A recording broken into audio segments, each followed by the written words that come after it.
Hello students, कैसे हैं आप सब लोग। Good afternoon. मैं कपिल कुमार शर्मा एक बार फिर आप लोगों के सामने एक नया टॉपिक लेकर आया हूँ। आज का टॉपिक भी मेरा कॉमर्स साइड के स्टूडेंट्स के लिए है। जैसा कि आप लोग जानते हैं कि मैंने कॉमर्स साइड के स्टूडेंट्स के लिए बैंक से संबंधित कुछ परिभाषाएं या बैंकों में होने वाली कमियां और उनके सुधार के विषय में कुछ वीडियो पहले से ही अपलोड की हुई हैं। इसके अलावा मैंने शाख पत्रों के बारे में कुछ वीडियो अलग अलग रिकॉर्ड कर करके आप लोगों के साथ साझा कर दी है। उम्मीद है कि आप सब लोगों ने वो वीडियो देख ली होंगी। और आज की जो मेरी वीडियो है वो किसी दूसरे टॉपिक पर है। क्लास 11th और 12th के स्टूडेंट्स के जो कॉमर्स सब्जेक्ट में एक बैंकिंग जो सब्जेक्ट है उसमें एक चैप्टर दिया हुआ है ग्रामीण शाख, रूरल क्रेडिट। ऐसी कौन कौन सी वस्तुएं हैं जो ग्रामीण परिवेश के लोग या ग्रामीण क्षेत्र के लोग सामान को उधार खरीदते हैं। हम लोग जानते हैं कि भारत की अर्थव्यवस्था का अधिकांश भाग ग्रामीण क्षेत्र पर निर्भर है, अर्थात कृषि क्षेत्र पर निर्भर है। किसानों के पास पर्याप्त पूंजी, पर्याप्त पैसा ना होने के कारण उन्हें कुछ समस्याओं का सामना करना पड़ता है। अपनी उत्पादन क्षमता को बढ़ाने के लिए, अपनी विशेष रूप से आवश्यकताओं की पूर्ति के लिए उनके पास अपर्याप्त पूंजी की वजह से उनकी उत्पादन क्षमता कम रह जाती है। इस प्रकार की आवश्यकताओं की पूर्ति के लिए ग्रामीण क्षेत्र के लोग शाख या लोन या ऋण प्राप्त करते हैं। ग्रामीण क्षेत्र के लोगों को अपने खेत में या अपनी कृषि को आगे बढ़ाने के लिए बीज की जरूरत है, खाद की जरूरत है, इंजन की जरूरत है। संभव है सिंचाई के लिए अलग अलग मोटर या इंजन की जरूरत हो सकती है, कुएं खुदवाने पड़ सकते हैं, या अपने डे टू डे लाइफ में, अपने रोजमर्रा के जीवन में भी उसकी कुछ आवश्यकताएं होती हैं। अधिकांश कृषि का जो भाग है वो सिंचाई पर निर्भर है, लेकिन सिंचाई को प्राप्त करने के लिए नलकूप और सबसे महत्वपूर्ण भाग बरसात का है। यदि समय रहते बरसात ना आ पाई तो सिंचाई को पूरा करने के लिए उन्हें नलकूपों की, कुओं की या अन्य स्रोतों की आवश्यकता होती है, जिसके लिए उनके पास पर्याप्त पूंजी अवेलेबल होनी चाहिए। इन सब पूंजी की आवश्यकताओं को ही हम लोग क्या कहते हैं, ग्रामीण शाख कहते हैं। तो मुझे उम्मीद है कि कुछ कुछ पॉइंट्स आप लोगों को इसके समझ में आ गए होंगे। अब हम लोग इसको और थोड़ा सा समझाने की कोशिश करते हैं और कोशिश करते हैं कि जरूरत क्यों होती है, किस प्रकार से होती है। तो दो प्रकार के हैं। अगर शाख है, लोन उत्पन्न करा रहे हैं तो दो प्रकार से ये लोग लोन प्राप्त करते हैं। उत्पादक के रूप में, मतलब ऐसे लोन, ऐसे ऋण जो इन्हें उत्पादक लोन के रूप में किसी पदार्थ को उत्पादित करने के लिए प्राप्त होते हैं। तो अगर किसी पदार्थ को, किसी वस्तु को उत्पादन करने के लिए इनको लोन की प्राप्ति होती है तो उसे कहते हैं उत्पादक ऋण। और अगर किसी और कार्य से ले रहे हैं तो हम उसे क्या कह सकते हैं, अनुत्पादन ऋण। अनुत्पादन ऋण ये प्रोडक्टिव है, ये प्रोडक्टिव लोन है। ये कैसा है, नॉन प्रोडक्टिव है। ये कैसा है, नॉन प्रोडक्टिव है। This is called productive and also called, this side is non productive, मतलब अनुत्पादक लोन। समझने की कोशिश करते हैं कि उत्पादक लोन से क्या मतलब है। कि अपने खेत में, अपनी जमीन में किसी भी प्रकार की फसल को उत्पादित करने के लिए बीज की आवश्यकता है, खाद की आवश्यकता है, सिंचाई की आवश्यकता है, खेत को जुताई की आवश्यकता है, कई प्रकार की आवश्यकताओं की पूर्ति के लिए कुछ किसान जिनके पास पर्याप्त पूंजी नहीं होती वो किस प्रकार का लोन प्राप्त करते हैं? उत्पादक लोन प्राप्त करते हैं।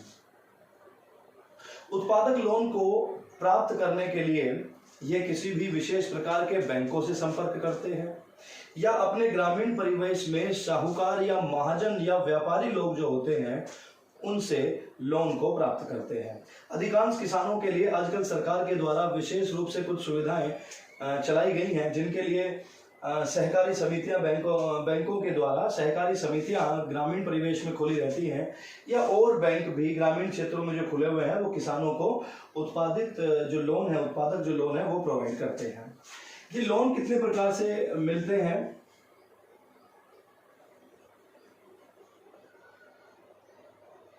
अल्पकालीन लोन। अल्पकालीन लोन से मतलब क्या है आपका? अल्पकालीन लोन से मतलब है वो वाला लोन या ऋण जो ज्यादा से ज्यादा एक महीने से लेकर ज्यादा से ज्यादा 9 या 12 महीने तक, 1 महीने से 12 महीने तक के लिए अवेलेबल होता है। इसके लिए इन्हें या तो बीज खरीदने हो कहीं से या खाद खरीदनी हो, खाद कह सकते हैं, या यूरिया,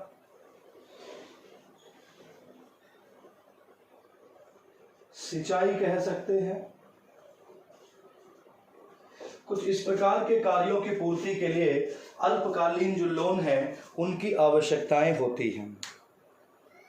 ये भुगतान की विधि जो है, जो किसान की जो फसल है जब वो बिक जाती है तो संभव है कि उसके बाद ये अल्पकालीन जो लोन है उनकी प्राप्ति होती है।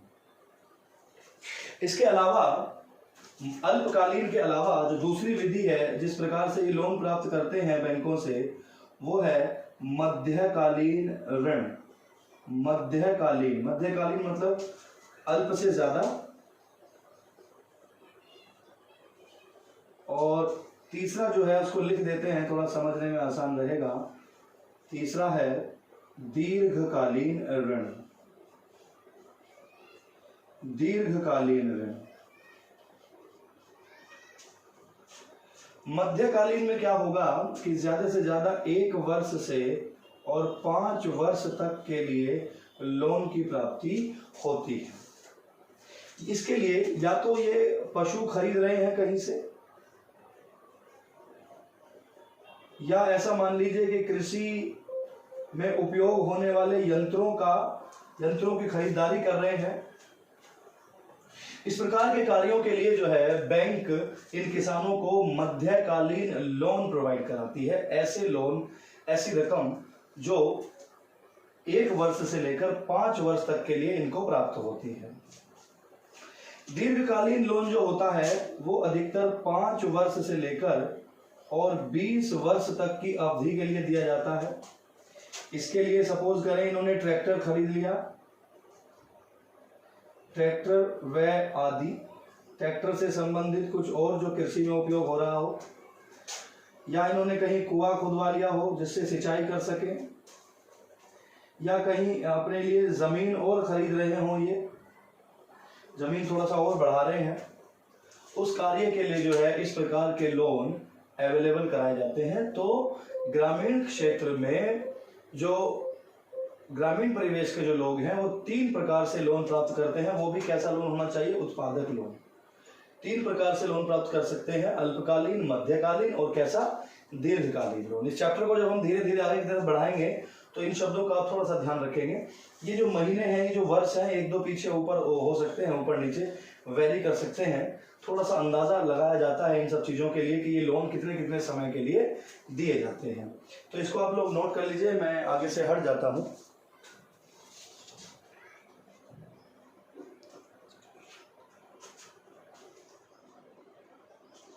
इसको मिटा देते हैं।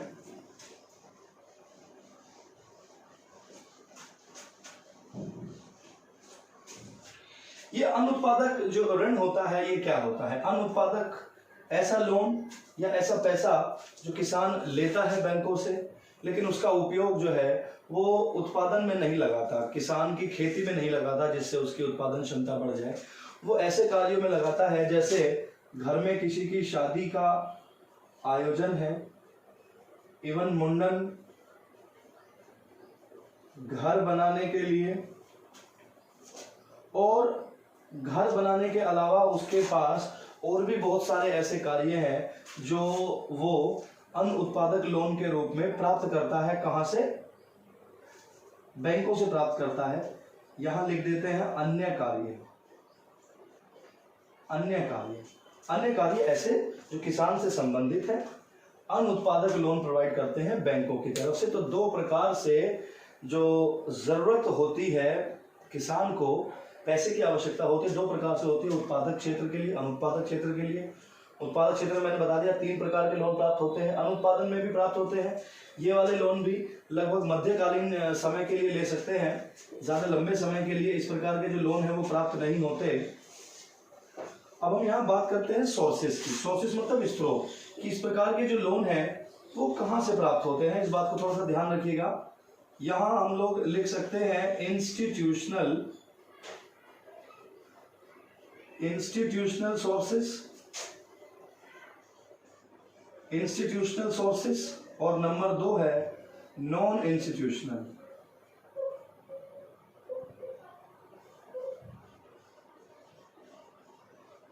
Institutional sources.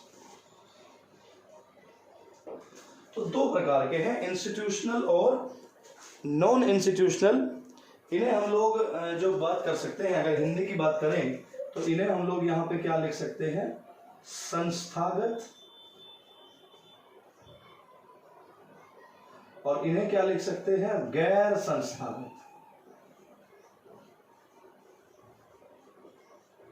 कुछ इस तरीके से हम लोग यहाँ पॉइंट आउट कर सकते हैं। संस्थागत में हम लोग कह सकते हैं कि सरकार के द्वारा कुछ ऐसी चीजें जो ग्रामीण क्षेत्रों में बैंक खोले गए हैं, या कह सकते हैं सहकारी जो समितियां होती हैं, सहकारी समितियां खोल दी जाती हैं सरकार के द्वारा, जिसे कोऑपरेटिव सोसाइटी कहते हैं। इस प्रकार की जो संस्थाएं हैं जो किसानों को लोन प्रोवाइड करती हैं, उन्हें हम लोग क्या कहते हैं? इंस्टीट्यूशनल सोर्सेज कहते हैं।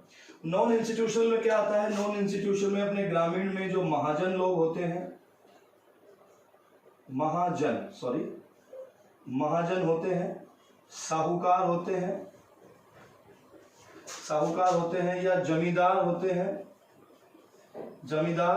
महाजन, साहूकार, जमींदार हो सकते हैं, या कुछ व्यापारी हो सकते हैं जिनसे आप लोग लोन प्रोवाइड कर सकते हैं, लोन रिसीव कर सकते हैं। तो 2 तरह के हो गए, इंस्टीट्यूशनल जो बाय गवर्नमेंट है, सरकार के द्वारा प्रोवाइड है। नॉन इंस्टीट्यूशनल मतलब गैर संस्थागत का क्या मतलब है? महाजन, साहूकार, जमींदार और व्यापारी से हम लोग लोन को प्राप्त कर सकते हैं। और वो लोन मैंने आपको बताया कि किस जरूरत के लिए पूरा होता है, उत्पादक लोन होता है और एक अनुत्पादक लोन होता है। तो मैंने यहाँ थोड़ी सी बात बताई आपको ग्रामीण शाखा के बारे में।